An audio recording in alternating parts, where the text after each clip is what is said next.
Me parece que es crucial para todos nosotros. Crucial por nuestra razón de vida cristiana, en nuestra propia existencia, y crucial también por lo que significan ustedes para muchísimas almas, para muchísimas personas. Como dijo Alfredo, me pidió hablar sobre la vida espiritual y durante los últimos 2 semanas que he estado dando unos ejercicios espirituales, he estado tratando de darle un poco de vuelta de cómo enfocar, cómo hacer palpable algo que de hecho es razonablemente entendible, digamos, que uno pueda tener una vida espiritual intensa y cómo tenerla. Yo quisiera empezar con 2 ejercicios prácticos, 2 ejercicios que cada uno de nosotros podemos ir siguiendo, y al seguirlo vamos a poder, creo yo, si lo hacemos relativamente despacio y bien, creo que podemos llegar a tocar lo que hay en nuestra propia interioridad. Y al tocar nuestra interioridad, poder descubrir de verdad qué tanta vida espiritual tengo hoy. Voy a dividirlo, como digo, en 2 ejercicios. El primero lo he llamado buscarlo, buscar al Señor. Voy a leer unas cuantas citas bíblicas que creo que pueden ayudar a entender lo que quiero decirles. Dice el libro del Éxodo: Dios hablaba con Moisés cara a cara, como un hombre habla con su amigo. Y cuando Moisés fue criticado, Dios reunió a Aarón y le dijo a Aarón, Moisés es de toda confianza en mi casa. Yo boca a boca hablo con él, abiertamente y no en enigmas. Él contempla mi figura. Fíjense, él es de toda confianza para mí. Yo hablo con él boca a boca. Él de verdad contempla mi figura. Y por eso es que San Pablo puede decirnos en la primera carta a los Corintios: ahora vemos en un espejo, en enigma. Entonces, cuando el Señor nos llame a su presencia, veremos cara a cara. Ahora conozco de un modo parcial. Entonces conoceré como soy conocido. Conoceré a Dios como Él me conoce. Aquí estamos tocando experiencias, tanto de Moisés como del apóstol. Y luego, si entramos a algunos salmos, que creo que nos pueden ayudar en este ejercicio, podemos tocar la experiencia del salmista. Yo oigo en mi corazón: busca mi rostro. Tu rostro buscaré, Señor, no me escondas tu rostro. Sigue diciendo el salmista: una cosa pido al Señor, eso buscaré: habitar en la casa del Señor por los días de mi vida, gozar de la dulzura del Señor. Espero gozar del Señor en el país de la vida. Hay una ansia de buscar al Señor y escucha en su corazón una voz interior que le dice: búscame, busca mi rostro. Sigue diciendo el salmista: como busca la cierva corrientes de agua, así mi alma te busca a ti, Señor. Mi alma tiene sed de Dios. ¿Cuándo entraré a ver el rostro de Dios? Dios mío, yo te busco. Sed de ti tiene mi alma. Mi alma es como tierra que está seca y tiene sed de ti. Con toda mi alma te anhelo. En la noche y con todo el espíritu te busco por la mañana. ¿Qué hay para mí en el cielo? Estando contigo, no hallo gusto ya en la tierra. Roca de mi corazón, lote mío, porción mía, Dios mío por siempre. Si analizamos estas citas que acabo de leer, realmente lo que descubrimos o llegamos a tocar es la necesidad de hablar con Dios, la necesidad de buscarlo, la experiencia interior de tener hambre de Dios, de tener sed de Dios. Nuestra vida necesita desde lo más profundo de la existencia tocar a este Señor, buscar a este Señor, gozarnos con este Señor y finalmente decir: yo ya no gusto de la tierra, ya no gusto de las cosas que hay en la tierra. Mi alma espera en el Señor. Ahora creo que vale la pregunta: ¿cuánto vivimos cada uno de nosotros esta experiencia? ¿Cuánto vives esta experiencia? En lo más profundo de tu corazón, ¿cuánto buscas al Señor? ¿Cuánto tienes la experiencia de que tu vida es una tierra reseca que necesita del agua viva? ¿Cuánto de verdad puedes decir: de la tierra ya no gusto más, no me interesa? Lo cual no quiere decir que me desentienda. Quiere decir simplemente que a mí las cosas de la tierra no me interesan. ¿Cuánto anhelo ver el rostro del Señor? Ciertamente habrán grados en nuestra experiencia de esta realidad. Esos grados tienen que hablarnos de cuánto hay de vida espiritual en mí o cuánto me falta. El segundo ejercicio lo he llamado amarlo con el corazón.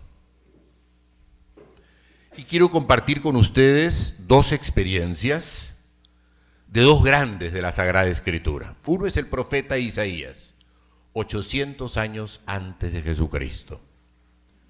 Sin embargo, si nosotros leemos al profeta, nos vamos a dar cuenta que tiene una experiencia de vida con este que él llama el siervo, que es Jesucristo. Él no lo conoce, son 800 años antes, no lo conoce, pero él tiene una experiencia de este siervo.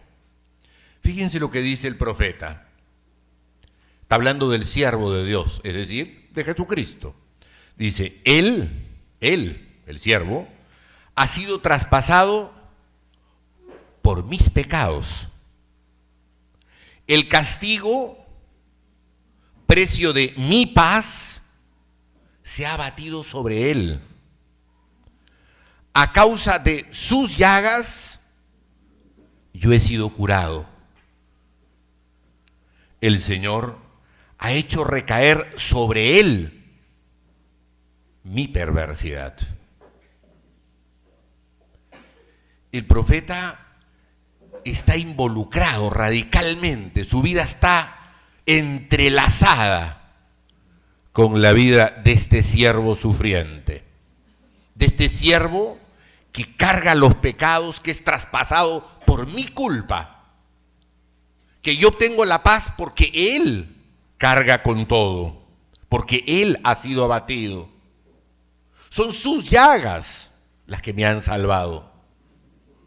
No se entiende el profeta al margen de este siervo, no se entiende. Su vida está totalmente enganchada y engarzada en la vida de este siervo sufriente. Pueden encontrar esto en Isaías 53 del 5 al 6. Una segunda experiencia de este amar con el corazón y con la vida la podemos obtener en Filipenses capítulo 3 de los versículos 7 en adelante. San Pablo está peleándose con algunos cristianos judaizantes, de estos que consideran que hay que seguir las prácticas judías, que hay que circuncidarse para poder obtener la salvación. Y San Pablo se está peleando con ellos. Y en un momento determinado San Pablo dice: ¿ustedes qué valoran? Ustedes dicen que son judíos, yo el que más. Ustedes dicen que han sido educados como judíos, Yo he sido educado en la escuela de Gamaliel. Ustedes dicen que sufren y trabajan por el Evangelio. Yo muchísimo más que ustedes. Yo he sido apaleado 3 veces, me han flagelado 2 veces con el flagelo de los 39 golpes, las 39 varas. He naufragado 2 veces, he dormido en el mar varias veces, he dejado de comer innumerables días, he predicado el Evangelio a tiempo y a destiempo. Yo soy mucho más que ustedes. Pero después de decir eso, fíjense lo que dice.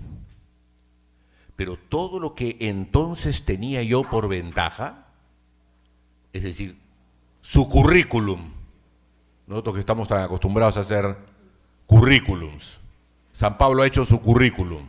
Dice, todo lo que yo tenía por ventaja, ahora lo considero basura. Todo lo juzgo daño por Jesucristo. Más aún, todo lo tengo por pérdida ante el sublime conocimiento de Cristo Jesús mi Señor, por quien he sacrificado todas las cosas y todo lo tengo por basura, con tal de ganar a Cristo y encontrarme con Él. Esto a fin de conocerle a Él, hasta hacerme semejante a Él en su muerte. Todo es basura, todo es pérdida frente a Jesucristo, frente a conocer a Jesucristo, ganar a Jesucristo, encontrarme con Jesucristo, hacerme semejante a Jesucristo. Otra experiencia donde la vida está totalmente enlazada y no se entiende al margen de Jesucristo, donde el amor es absoluto y es total por Jesucristo. ¿Cuánto tenemos nosotros de esa experiencia? ¿Cuánto tienes en tu vida esa experiencia de considerarlo todo basura, todo pérdida, frente a este Señor y frente a este vivir del Señor? ¿Cuánto tienes en tu vida la experiencia de no entenderte si no es enlazado con este siervo sufriente, con este que ha entregado la vida por ti? Estas 2 experiencias o estos 2 ejercicios que acabamos de hacer, creo que a cada uno nos puede dar la dimensión de cómo anda nuestra vida espiritual, en qué sentido, qué grado tiene de cercanía o de lejanía del Señor y de las realidades del Señor. Si somos capaces de tocar ambas experiencias, tanto las que hemos leído al principio acerca de esa experiencia de la necesidad profunda de Dios y de buscarlo, y la segunda experiencia de amarlo, creo que no hay nada más que decir. Cada uno tome esa temperatura, haga su propio examen de sí misma, de sí mismo. Y en base a eso, ciertamente, podremos saber verdaderamente qué tanto necesitamos crecer en nuestra vida de relación con el Señor. La vida espiritual no es una vida de alta perfección humana. Hay una diferencia muy grande entre ser Superman o la Chica Maravilla, si quieren, y ser santos. Son 2 cosas radicalmente distintas. La vida espiritual no tiene mucho que ver con esa pretensión de alta perfección humana, en el sentido simplemente de tener muchos talentos, muchas capacidades. No. La santidad es otra cosa. La vida espiritual es otra cosa. La vida espiritual es una relación con el Señor. No se pretende ni se puede tener vida espiritual si no tenemos una relación personal con el Señor. Una de las cosas grandes que tenemos como seres humanos es que somos personas. Y el ser persona es porque Dios es persona. Y nuestro ser únicos está en base a la relación única que Dios persona tiene con cada uno de nosotros como personas. Tú eres único, eres única, porque Dios tiene una relación única contigo. De ahí viene la grandeza de nuestra existencia. Por lo tanto, la vida espiritual, insisto, es una relación personal con el Señor. Ciertamente, vamos a algunas definiciones muy rápidas sobre lo que nos dice el diccionario de espiritualidad sobre la vida espiritual. El que vive unido al Señor en un solo espíritu con Él. Habla del Espíritu Santo, ciertamente. Solo el Espíritu Santo nos puede hacer a nosotros hombres y mujeres espirituales. Es decir, solo el Espíritu Santo puede generar vida espiritual en nosotros. Es el Espíritu Santo y vivir del Espíritu Santo lo que nos hace hombres o mujeres del Espíritu. San Irineo nos dirá, los que hospedan al Espíritu Santo en su corazón son espirituales. Los que hospedan al Espíritu Santo en su corazón. San Basilio dirá, el que es movido por el Espíritu, se puede decir de él que es un hombre espiritual, una persona espiritual. El que es movido por el Espíritu. ¿Qué te mueve en la vida? ¿Te mueve el Espíritu Santo o te mueve el mundo? Dice San Bernardo, el hombre espiritual, el que está unido a su fuente divina. Es decir, la vida espiritual ciertamente está centrada y constituida, está asentada en una relación personal con el Señor y en que sea el Espíritu Santo que se nos ha dado el día de nuestro bautismo el que nos mueva, el que mueva nuestra existencia, el que mueva nuestra vida. Si el Espíritu Santo mueve tu vida, entonces tú eres una mujer o un hombre espiritual. Si no es el Espíritu Santo el que mueve tu vida, no eres una mujer o un hombre espiritual.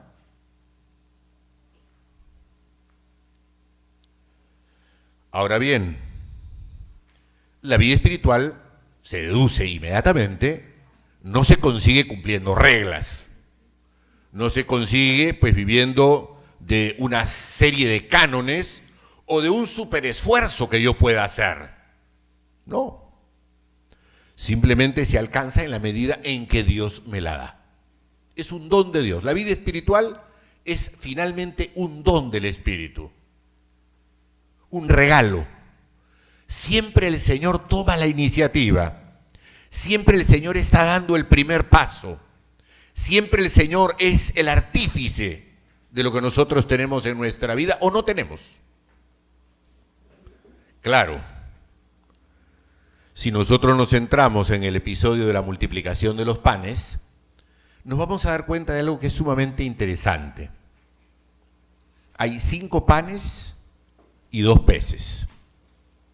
Y estos 5 panes y 2 peces tienen que alimentar a 5.000 hombres, más mujeres y niños. Digamos 10.000 personas. 5 panes y 2 pescados para 10.000 personas. Imposible. No hay manera.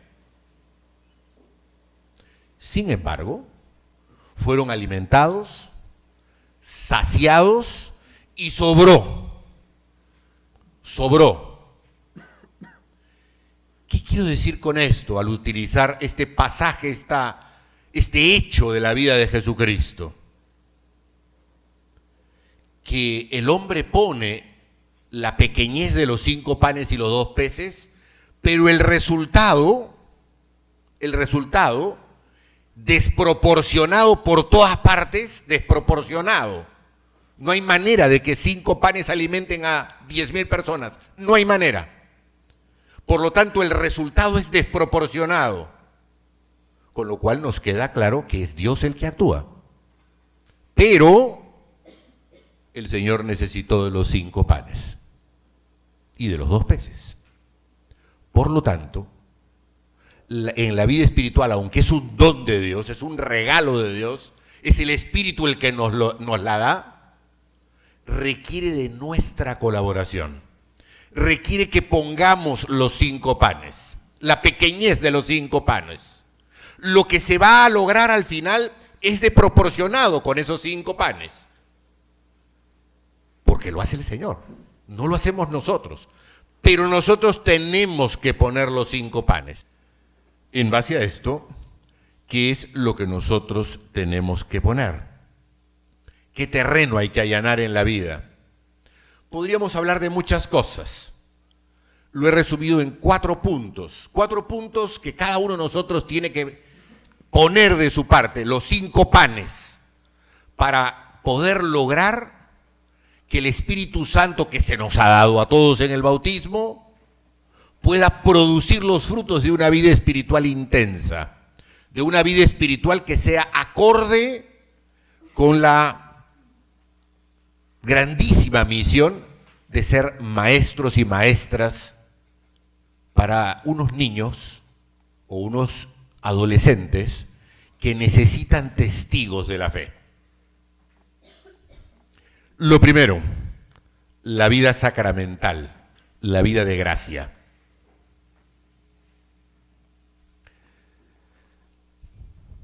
Cuando normalmente tengo la experiencia de conversar con alguna persona que esté en problemas, lo primero que suelo aconsejarle es: dúchate.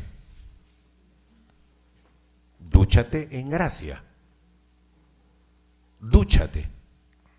Si no te duchas en la gracia, si no te caen chorros de gracia, no hay manera de sobreponerte o de llevar adelante esta situación que me acabas de contar, o lo que sea. Sin vida de gracia no hay vida divina. La gracia es la vida de Dios, la vida de Dios que se nos regala. Gracia, gratis, se nos regala. Nosotros hemos recibido la gracia, cada uno de ustedes, todos, hemos recibido la gracia el día de nuestro bautismo. Hemos ingresado a la vida divina. La vida de la gracia es la comunión con la vida divina. La vida divina que se nos transmite y que se nos da fundamentalmente por los sacramentos. Por lo tanto, el día de nuestro bautismo nosotros hemos sido duchados en la gracia, en la vida divina. Y hemos ido llegando a la madurez de esta vida divina en la medida en que hemos hecho la primera comunión, en la medida en que nos hemos confirmado, hemos llegado a la adultez de la vida cristiana, de la vida de la gracia. Bien. En el matrimonio, los que estén casados han recibido gracia. El día de mi ordenación sacerdotal recibí gracia. Gracia para poder vivir lo que el Señor me pedía. Pero esa gracia que todos hemos recibido en el bautismo, en la primera comunión, la confirmación, el matrimonio, es una gracia que tiene que estar actualizada, permanentemente actualizada. Por dentro, los cables llevan luz. Y por eso es que puede haber luz en este foco. Pero si yo no muevo la llave, la chapa, para que se encienda la luz, no se enciende. En nuestra vida está la gracia, pero hay que mover el switch para que la gracia esté permanentemente actualizada. Y ahí el Señor nos ha dejado 2 medios extraordinarios. El primero, ciertamente, la Eucaristía. La Eucaristía. La Eucaristía es la ducha más extraordinaria de gracia que puede existir. La gracia del mismo Dios, que vuelve a morir de manera incruenta para que tú y yo seamos salvados, para que tú y yo podamos tener plenitud de vida humana y cristiana. El amor de Dios condensado está en la Eucaristía. Amor de Dios destilado. Y está permanentemente ahí, para que tú y yo hagamos uso de esa gracia. si nosotros no nos alimentamos de la Eucaristía, entonces no tendremos vida eterna. El Señor es muy claro, dice, el que come mi carne y bebe mi sangre, vive en mí y yo en él. ¿Quieres vivir entrelazado, entrelazada, injertada en Jesucristo? La Eucaristía es el camino. Y junto con la Eucaristía está la reconciliación, el sacramento de la confesión. Sacramento que los padres de la Iglesia llamaban el nuevo bautismo, el nuevo renacer, nuevo nacer. Si nosotros no nos duchamos con cierta frecuencia en el sacramento de la reconciliación, entonces no hay nuevo nacimiento, no hay nuevo nacer. El primer pan que hay que poner es ducharnos en la gracia, actualizar la gracia que ya todos hemos recibido y actualizarla permanentemente. Insisto, sin gracia no hay vida divina y por lo tanto no hay vida en el espíritu y por lo tanto no hay vida espiritual. Dúchate en la gracia una y otra vez. La gracia hará desproporcionadamente su trabajo. Segundo pan que hay que poner para que el Señor produzca. Hay que exponernos a la palabra. Cuando Dios creó al hombre, lo creó libremente. Y al crearlo libremente, introdujo en la creación la dinámica de la libertad.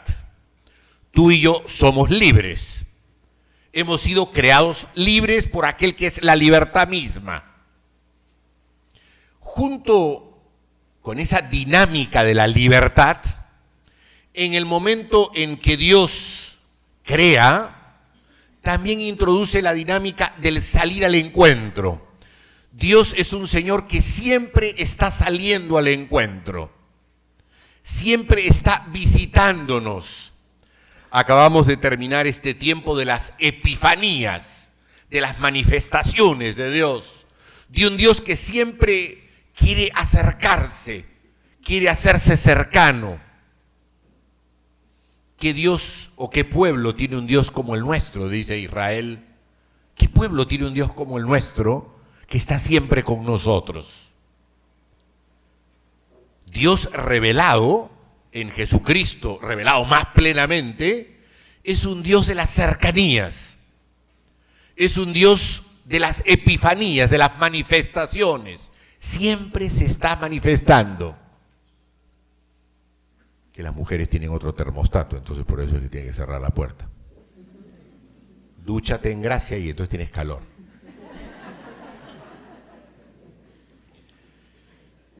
El Señor viene a relacionarse con nosotros y por eso es que el autor de la carta a los Hebreos puede decir: Dios ha hablado muchas veces y de muchas maneras. Ahora nos ha hablado por Jesucristo. Dios es un Dios que habla, que se quiere comunicar y que de hecho se comunica con nosotros. Y ese Dios que sale a nuestro encuentro y se comunica con nosotros es la palabra con mayúscula, el verbo. La palabra se ha hecho uno de nosotros. Esa palabra quiere ser compartida por el Señor con nosotros. Si tú y yo no nos exponemos a la palabra y no vivimos como María, no hay manera de que el Señor produzca una vida espiritual. Y en María nosotros podemos descubrir 4 actitudes frente a la palabra. La primera es que la leía y se exponía a la palabra, abría su corazón a la palabra. La segunda actitud es que la consideraba, le daba vueltas, la meditaba, la llevaba y la iba simplemente meditando una y otra vez, rumiando la palabra. Tercera actitud, la guarda en su corazón. Hace que la palabra baje al corazón, caliente el corazón. Y por último, vive de la palabra. Como dice Santiago, no seas como un oyente olvidadizo, como aquellos que se miran al espejo, se ven, pero en el momento en que se dan la vuelta se han olvidado de cómo eran. Es exactamente lo mismo. Si escuchamos la palabra, si la leemos, le damos vuelta, la bajamos al corazón, la ponemos en práctica, no seremos como oyentes olvidadizos que escuchamos, pero simplemente la palabra no prende. Como aquella parábola que Jesucristo nos da en el Evangelio de San Mateo acerca de los distintos tipos de tierra donde se siembra la palabra. Los 3 primeros tipos de tierra, dice Jesús, estos son los que no entienden. No entienden ¿qué? El lenguaje de Dios. Dios se ha hecho uno de nosotros para que entendamos el lenguaje de Dios. María entiende el lenguaje de Dios porque se expone a la palabra. No podemos pretender tener vida espiritual si nosotros no nos exponemos a la palabra. La palabra es como una espada de 2 filos, que tiene 2 filos, y que penetra hasta lo más profundo del alma cuando uno se expone a la palabra. Si no lees la Sagrada Escritura, si no la meditas una y otra vez, si no la bajas al corazón y tratas de aplicarla en tu vida, no hay manera de que pongas el segundo pan. Tercer pan, hay que ser amigos de Dios. ¿A qué me refiero? Volvemos al principio.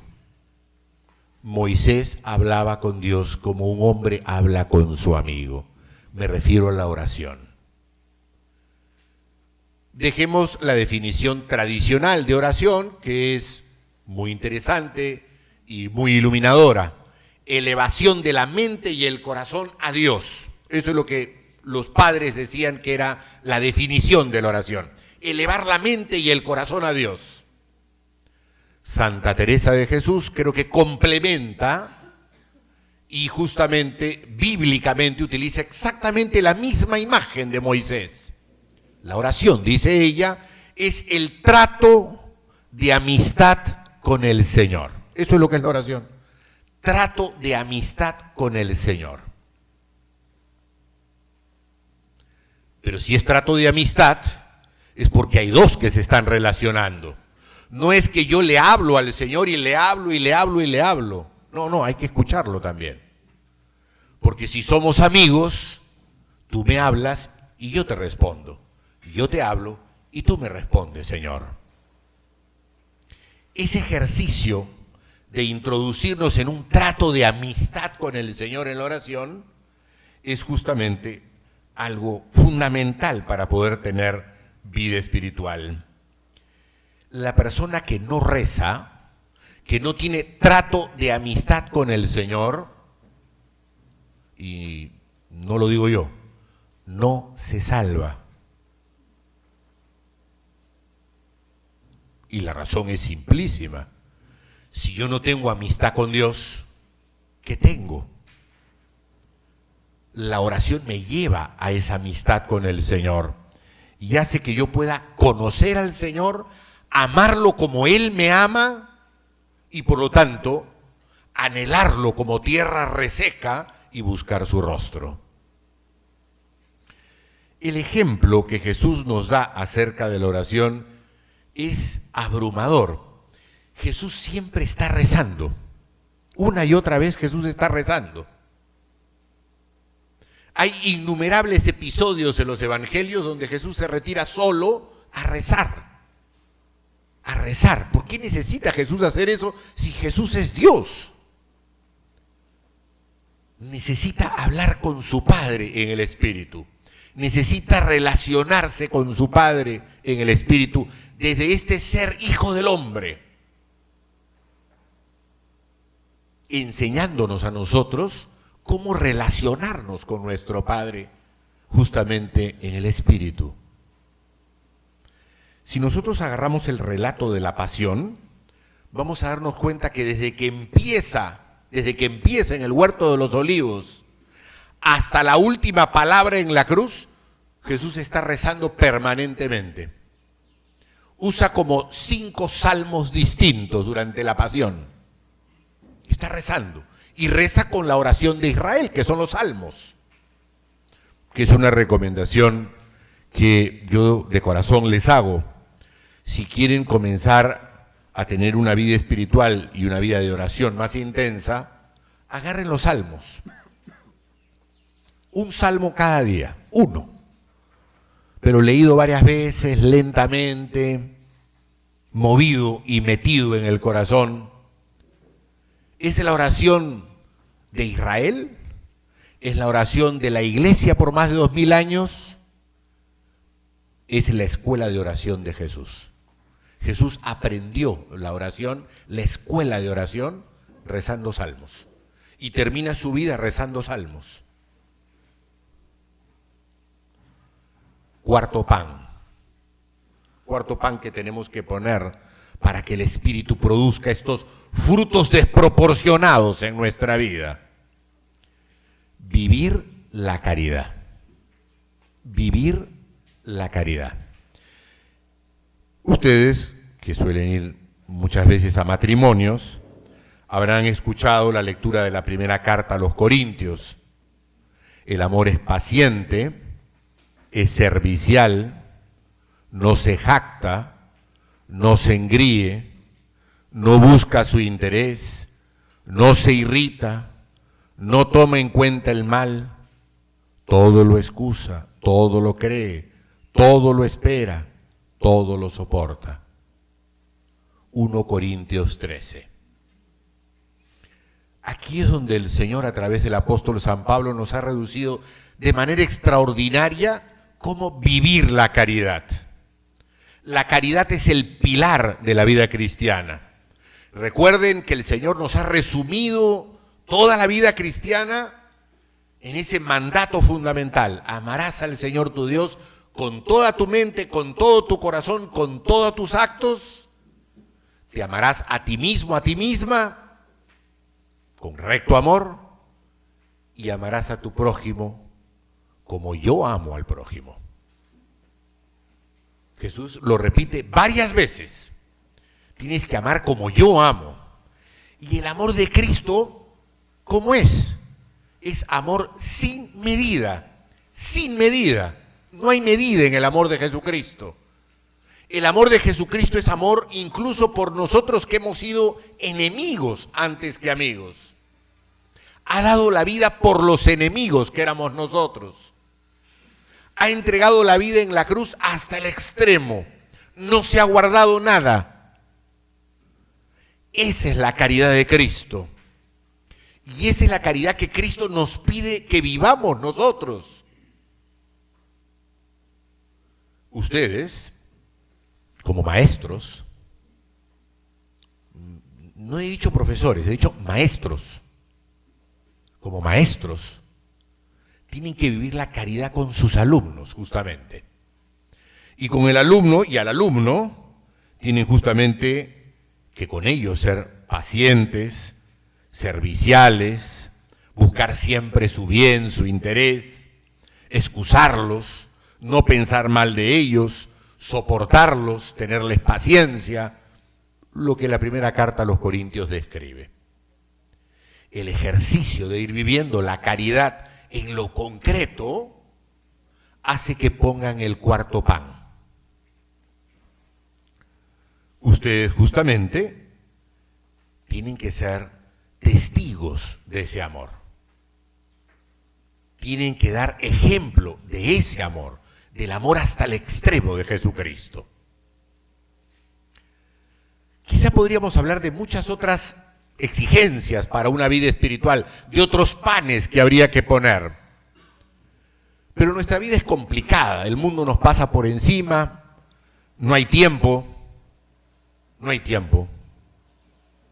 y por lo tanto creo que estos 4 panes, sí me parece que son fundamentales y mínimos, pero estos 4 panes producirían o permitirían que el Espíritu Santo produzca efectos extraordinarios en el interior de cada uno de ustedes.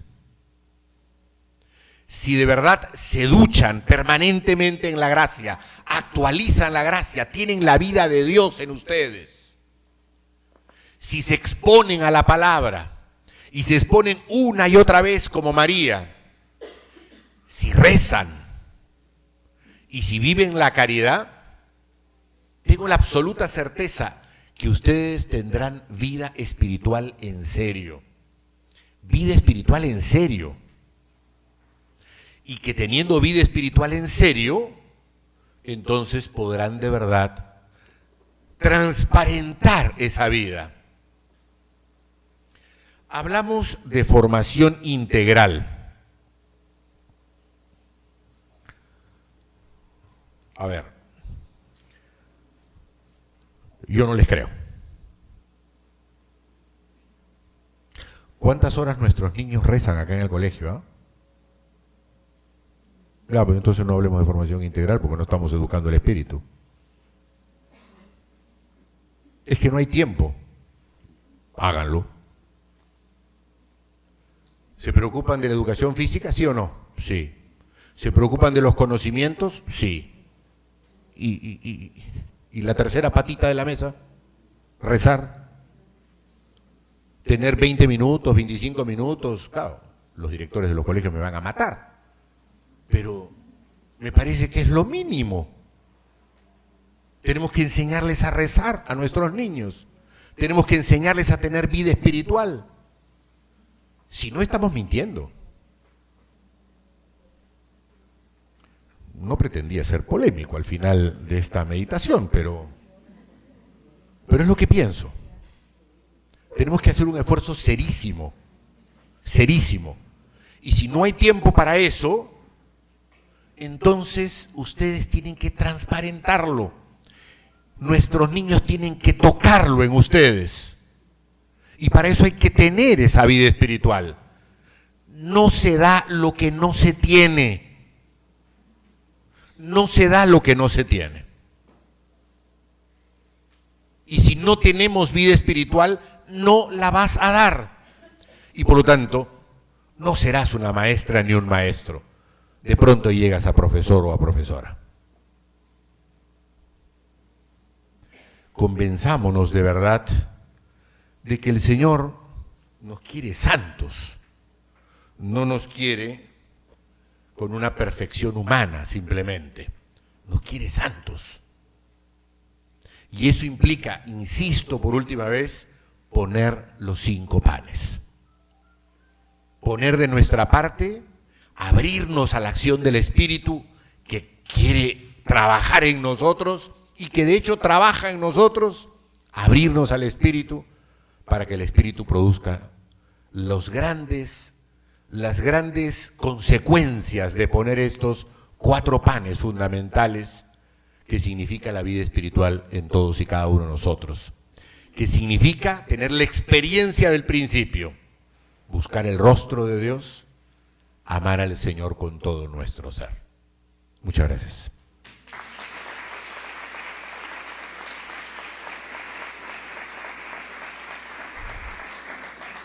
Se acabó las preguntas, ya mejor me voy así nomás. No, lo que quieran.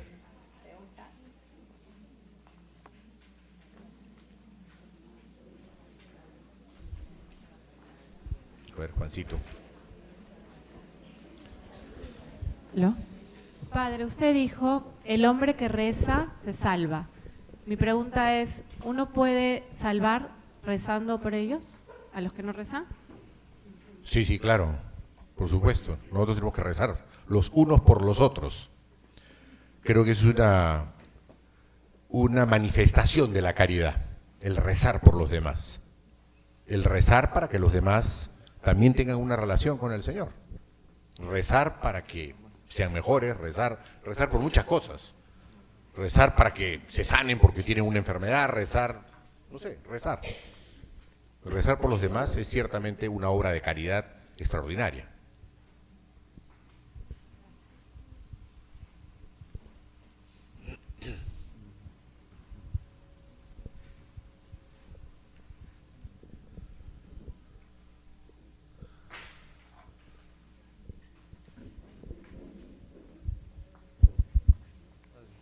Sí. Los que tenemos algunos familiares que ya partieron al cielo, podemos pensar que ellos también, si vivieron, por supuesto, en la gracia de Dios y todo, también interceden por nosotros. ¿Esa sería la comunión de los santos? Sí, claro. Nuestros difuntos interceden por nosotros, los que están con el Señor, ciertamente, ¿no? Y la comunión es esa, que nosotros rezamos por ellos y ellos rezan por nosotros.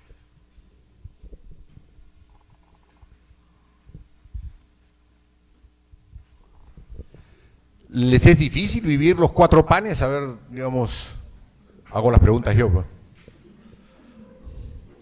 ¿Qué tan difícil es en su vida y en sus exigencias de trabajo, en casa, de matrimonio, esposos, esposas, vivir los 4 panes? Más bien, a ver si alguien quiere compartir esa posibilidad o no. O yo estoy en la luna y es imposible lo que les pido.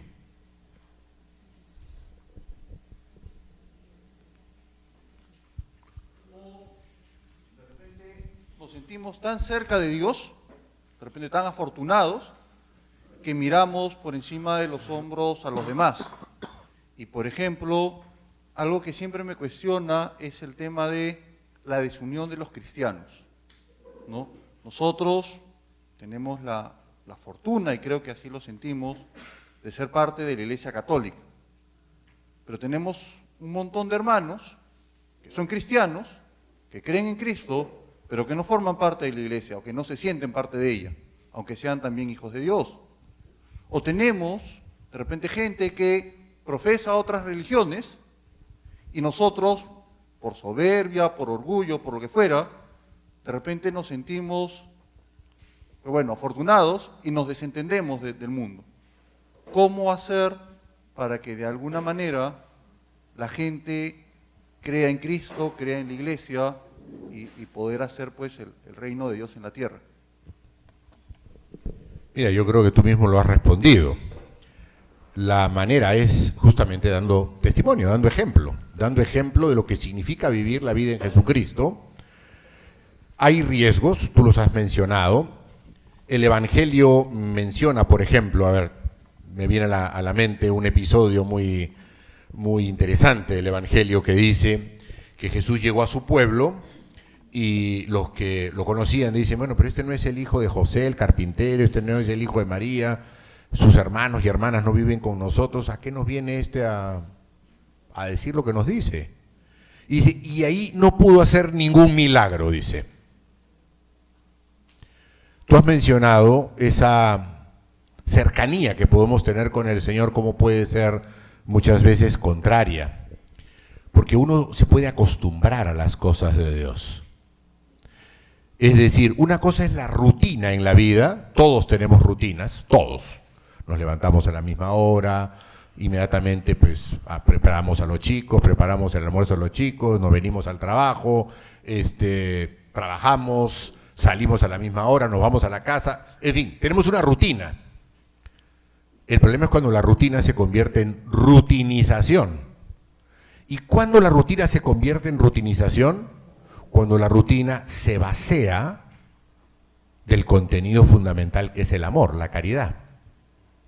Entonces, nosotros podemos acostumbrarnos a Dios simplemente porque nuestra relación con el Señor se convierte en cumplimientos y no en una relación con Él. Cuando hay una relación personal con el Señor, uno no se puede atrever a mirar a nadie ni por encima del hombro, ni con desprecio, ni descartar, ni decir que cree en otra cosa o no cree, yo soy mejor que él. No hay posibilidad de hacer eso, Porque cuando uno mira a Jesucristo en el Evangelio, Jesucristo es incapaz de hacer eso. Incapaz. Entonces, es verdad que somos pecadores. No solamente somos pecadores, heridos por el pecado original, sino que además el demonio existe. Pero no solo existe, trabaja noche y día y es bastante más astuto que nosotros porque es un ser espiritual. Entonces, si tenemos que soy pecador, herido por el pecado, existe el demonio trabaja, el demonio como león rugiente está rondando, tenemos lo que tenemos. Lo que tenemos es que muchas veces nos dejamos llevar por la rutinización, dejamos que el amor ceda, comenzamos a creernos mejores que los demás, comenzamos a descartar, en fin. Creo que el antídoto es nuestra relación personal con el Señor. Ducharnos en la gracia, exponernos a la palabra, rezar, vivir la caridad.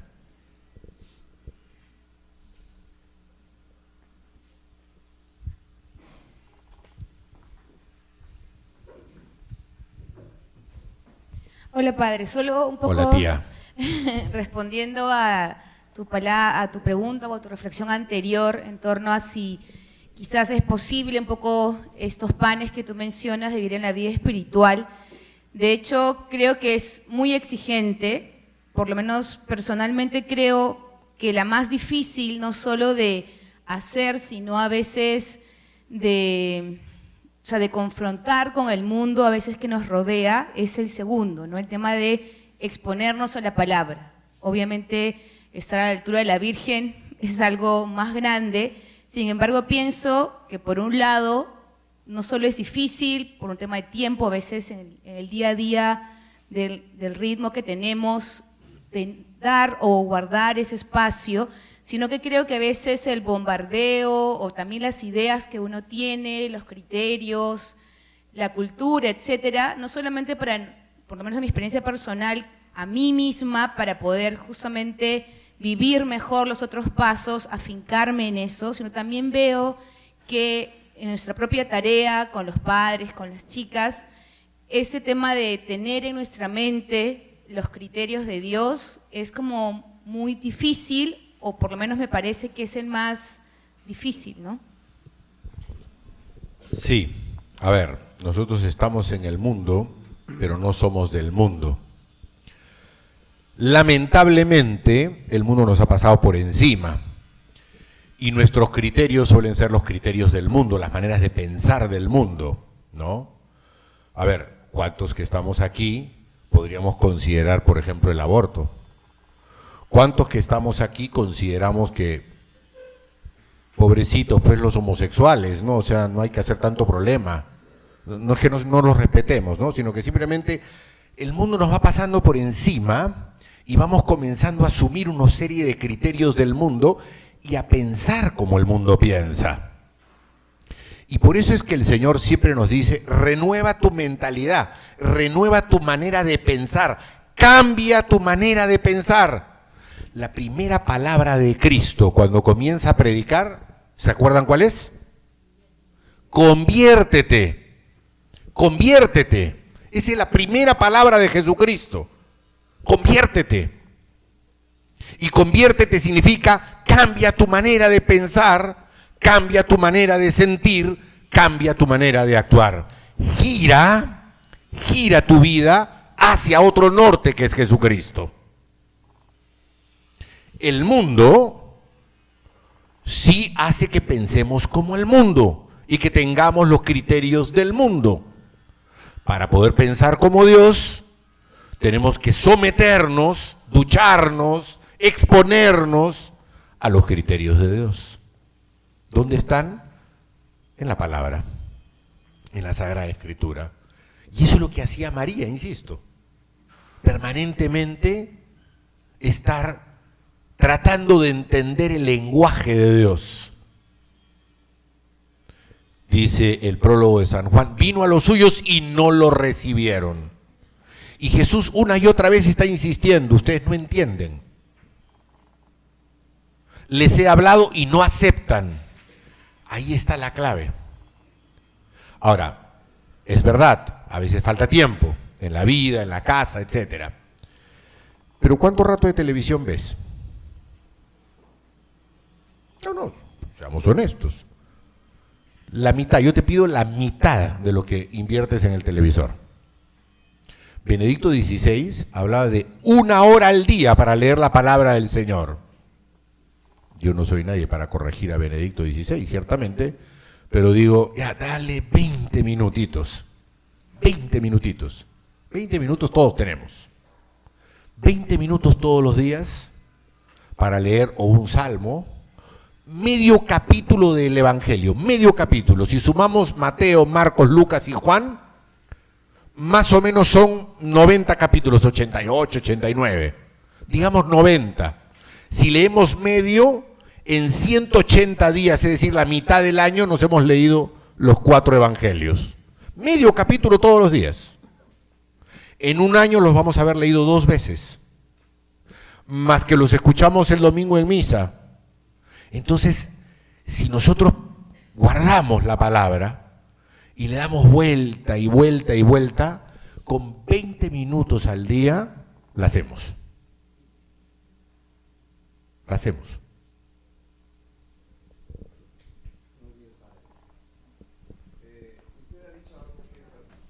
Aló. Buenos días, padre. Usted ha dicho algo que es muy interesante y muy cierto, es un principio básico, el hecho de que nadie puede dar lo que no tiene. Respecto a estos 4 aspectos importantes, básicos y fundamentales que considero yo, ¿cómo podría ver usted, qué influencia podría ver usted de aquellos profesores que probablemente no llevemos a la práctica en nuestra vida y desarrollemos una práctica docente con alumnos? ¿Qué riesgos podría haber de nuestra práctica? Que probablemente podamos ser muy buenos profesores, pero que no vivamos esa práctica espiritual, no tengamos como referencia de vida todo lo que usted ha manifestado. ¿Habría alguna influencia positiva? Perdón, positiva, obviamente que no podría ser. Negativa, ¿de qué modo podría ser? Y la otra pregunta, ¿cómo podría usted sugerirnos hacer concreto en nuestra práctica docente, porque fundamentalmente lo que nos trae en este momento es nuestra práctica docente, nuestra preocupación docente a nuestros alumnos, para poder evidenciar, no sé si en situaciones, en palabras o de alguna forma, poder hacer concreto esos 4 aspectos que usted ha mencionado? A ver, la primera pregunta, ciertamente las consecuencias son nefastas. Todo comportamiento humano trae consigo consecuencias. Cuando Eva peca, el pecado original le da a Adán. Primera consecuencia, el pecado social, el pecado inmediatamente tiene repercusiones sociales. Un pecado tuyo, un pecado mío, está dejando ciego a alguien en algún lado del mundo, está quitándole un brazo a otro, está generando una guerra en otro lugar. Cada pecado nuestro tiene consecuencias. Cada pecado nuestro. En la misa antigua,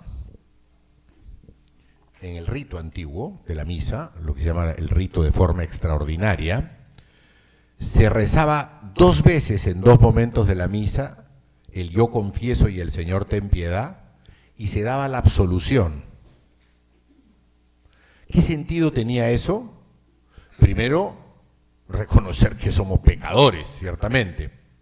Y segundo, oye, lo que vas a tomar en esta mesa es muy santo. Cuidado cómo lo tomas. Porque hay repercusiones en la manera como hacemos las cosas. San Pablo dice en la primera carta a los Corintios que, y lo he meditado largamente porque me llama mucho la atención, dice, el que vaya a tomar el cuerpo de Cristo, dice, examínese a sí mismo para que no tome el cuerpo de Cristo indignamente. Palabras más, palabras menos. Punto seguido, dice, muchos entre nosotros están por esto, por tomar indignamente el cuerpo de Cristo, enfermos y hasta muchos mueren, dice. Es decir, cómo la vida espiritual tiene repercusiones incluso en la vida física. En un microorganismo como somos nosotros, por llamarlo de alguna manera, nuestro pecado repercute en nosotros mismos, nos enferma psicológicamente, nos enferma físicamente. Ahora imagínate las repercusiones que tiene en otros. El no vivir nuestra vida espiritual, la primera repercusión es que ¿qué transmites? ¿Qué transmites? ¿Qué das? No hay. No, es que yo soy una buena persona. Dedícate a ser scout. Dedícate a ser scout. Entonces, las repercusiones pueden ser pocas, pero pueden ser muchas, al no tener de verdad una vida espiritual como uno la debería tener. Somos maestros, y como maestros, nosotros estamos moldeando almas. Hay una imagen en un salmo muy hermosa, me parece que es el Salmo 39, que dice que Dios ha tejido nuestra vida en el seno materno. Cuando estábamos en el seno de nuestra madre, Dios ha tejido. El término griego es ese, es tejer, moldear. Un maestro está moldeando la vida de sus chicos, de sus chicas. La responsabilidad es inmensa. Y así como a mí me van a cobrar varias cosas arriba cuando vaya, a ustedes les van a cobrar otras. Y no es para estar asustados, es para vivir lo que uno tiene que vivir, nada más. Vivir en plenitud. En cuanto a lo segundo, yo creo que podríamos resumirlo en el cuarto pan. ¿Cómo hacer? Vivir la caridad con nuestros chicos. Vivir la caridad con nuestros chicos. Preocuparnos de ellos. Que ellos sean la razón de nuestra vida. Si nosotros somos pacientes, los perdonamos, no pensamos mal de ellos, somos serviciales, estamos en función de... es porque tenemos vida de oración, es porque tenemos vida de gracia y es porque nos exponemos a la palabra. Si no, seríamos incapaces. Incapaces de hacerlo. No podríamos. No hay fuerza. No hay fuerza. El ser maestro es una especie de martirio. Y para que haya martirio tiene que haber la gracia del martirio. Si no hay gracia, no se llega a ser mártir, porque está por encima de las fuerzas humanas. Para poder ser un maestro, una maestra, como Dios lo quiere, requieres de tanta gracia que si no tienes vida espiritual es imposible. Entonces, si vivimos la caridad es porque tenemos una vida espiritual. Por lo tanto, vivamos la caridad. Porque eso arrastra y exige lo anterior.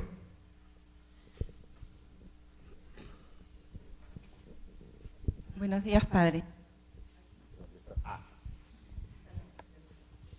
Quería saber en esto, cuando tú nos comentabas acerca de la oración de los salmistas, de esta vida espiritual de personas que han anhelado siempre encontrarse con el rostro de Dios. Creo que este rostro tiene una hondura, este pedido muy grande, que creo que tiene que ver con el conocimiento, ir conociendo a Dios, pero quisiera que me explicaras un poquito más toda la repercusión o todo lo que implica conocer el rostro de Dios. Y lo otro también en este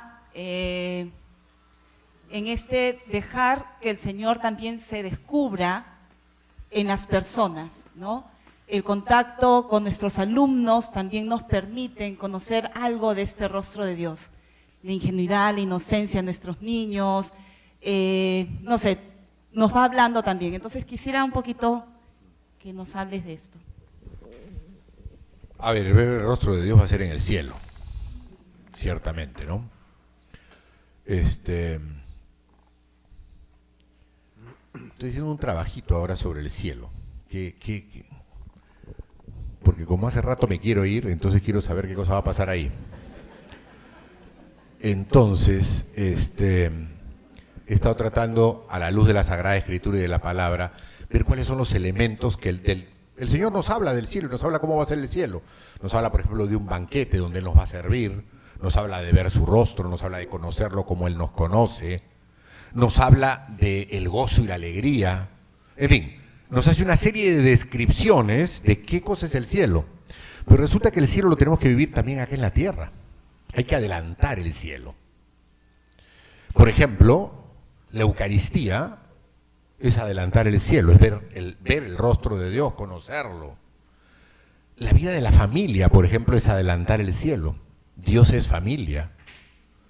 Ese Padre, Hijo y Espíritu Santo amándose, como dice San Agustín, el amante, el Padre, el amado, Jesús, el amor, el Espíritu Santo. Esa comunión familiar de Dios la podríamos vivir en nuestra propia familia también. Nosotros, así como hablaba de cómo Dios ha introducido la dinámica de la libertad y la dinámica del encuentro, Dios ha introducido la dinámica de la familia también, porque Él es familia. Entonces, el rostro lo vamos a ver en el cielo, pero podemos adelantarlo y verlo también aquí. Y ahí quizás hay un doble juego. Yo tengo que ver en mis alumnos el rostro de Dios y ellos tienen que ver en mí el rostro de Dios. Y yo tengo que ser capaz de mirar a mis alumnos y ver lo que tú decías, su inocencia, su humildad, su travesura, lo que quieras, y descubrir ahí el rostro de Dios. Es como cuando me acerco yo a un pobre. Es el Cristo sufriente, pero el pobre también tiene que ver a Cristo en mí. No puede ver a un miembro de la Cruz Roja que llega a ayudarlo. Tiene que ver a Cristo. Tengo que ser otro Cristo para él y él tiene que ser Cristo para mí. La famosa anécdota de la Madre Teresa, ¿no? Que ella estaba curando a un viejo llagado lleno de pus. Había un periodista y le dice: Madre Teresa, yo no haría eso ni por 10 millones de dólares. Y ella contesta, lo mira y le dice: y yo tampoco. Y yo lo hago por Jesucristo, porque Él es Jesucristo. Y yo estoy curando a Jesucristo. Nuestros niños son Jesucristo para nosotros. Y nosotros tenemos que ser Jesucristo para nuestros niños.